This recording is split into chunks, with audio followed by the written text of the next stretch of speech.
भक्ति, भजन और प्रवचन के अद्भुत संगम में डूबने के लिए सब्सक्राइब करें आस्था टीवी के YouTube चैनल को और ताजा अपडेट के लिए बेल आइकॉन पर क्लिक करना न भूलें।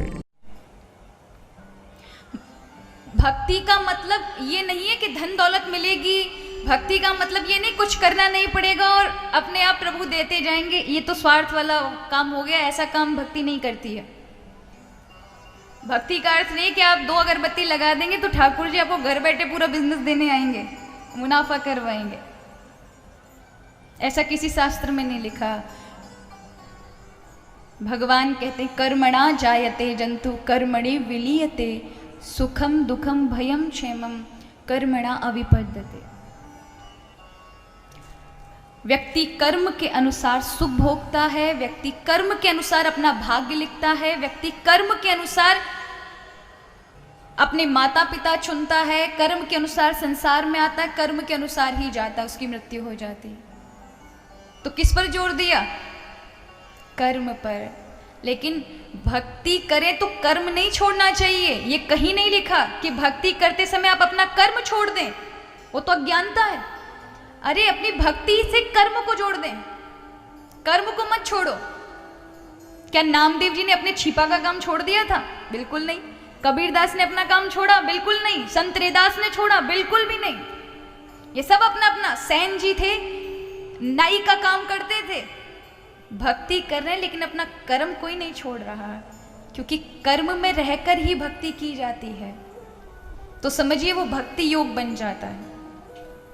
अगर भगवान ने आपको जो योग्यता दी है, आपको कोई कर्म दिया है, वो कर्म आप भगवान की भक्ति से जोड़ दें। कैसे जोड़ेंगे? अगर भगवान ने आपको लेखन की कला दी है और आपका कर्म ही लेखक का है, तो आप भगवान की किताबें लिखें। अगर भगवान ने आपको गायकार बनाया है, गाने की योग्यता प्रदान की, वही आपका कर्म है, तो आप भले ही कैसे भी गाने गाते हो, लेकिन उसमें अत्यधिक ज़्यादा समय आप भगवत गान में भी निकालें। आप डॉक्टर हैं, बहुत सारे लोगों का इलाज करते हैं, कई लोगों को मरने से बचा लेते हैं। यदि किसी गरीब की आवश्यकता पड़ी और उसके पास पैसा नहीं है और आपके पास सामर्थ्य है, तो उसे ही भगवान का स्वरूप समझ करके कि भगवान ही मेरे दरवाजे पर आ गए आज इसके रूप में, और सेवा कर दें, तो क्या होगा? वही कर्म भक्ति बन जाएगा और प्रभु आपको उससे भी बड़ा योग्य बना देंगे कि आज आप इतना कर पाए हैं, उस क्षेत्र में आप बहुत तरक्की प्रदान करेंगे, ऐसे ऐसे कार्य कर लेंगे जो शायद एक इंसान के बस की बात नहीं होती। लेकिन कब? जब आप अपने कर्म को भक्ति से जोड़ेंगे। कहा गया है 6 बजे से 9 बजे से लेकर के 6 बजे तक, कई लोग कहते हैं हम क्या करें, भगवान की भक्ति करें, सत्संग करें या कमाएं। हमारा मन भगवान की भक्ति में लगता है, लेकिन हमारा कर्म भी हमें रोकता है, हमें कार्य भी करना चाहिए। क्या करें? कहा जाता है अगर जीवन में सत्संग का लाभ मिल रहा हो तो सब कार्यों को विराम देके सत्संग में जाना चाहिए। अगर किसी सत्संग में आपको जाने का अवसर मिल रहा है, लेकिन याद रखें, लेकिन आपके डेली रूटीन में क्या होना चाहिए? आप 9 से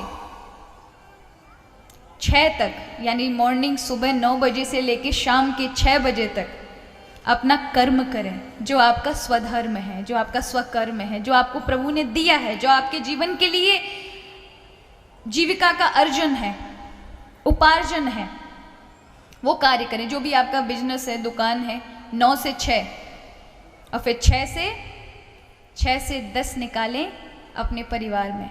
किसके लिए?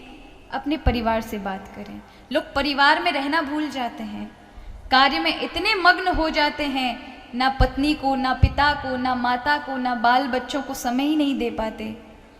किसी ने कहा पूरा जीवन कर्म किया कमाने के लिए, जब फुर्सत मिली कमा कर रिटायर हुए, सोचा अब बिताएंगे बच्चों के साथ जीवन।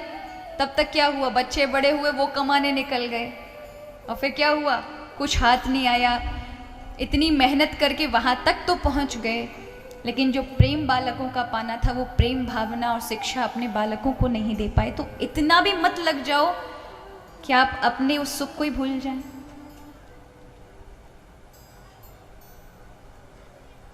इसलिए 9 से 6 आप अपने कर्म को दीजिए जो आप कार्य कर रहे हैं, 6 से 10 आप अपने परिवार को दीजिए, और 10 से 6 मॉर्निंग के अपने आप को दीजिए, यानी सोइए, आराम लीजिए, वो है सन्यास। ये सारे चारों धर्म आपके पूरे इसी जीवन में रात दिन आते हैं। ग्रस्त भी आता है, वानप्रस्थ भी आता है, सन्यास भी आता है, ब्रह्मचर्य भी आता है। और सुबह फिर 6 से 9 भगवान को दीजिए।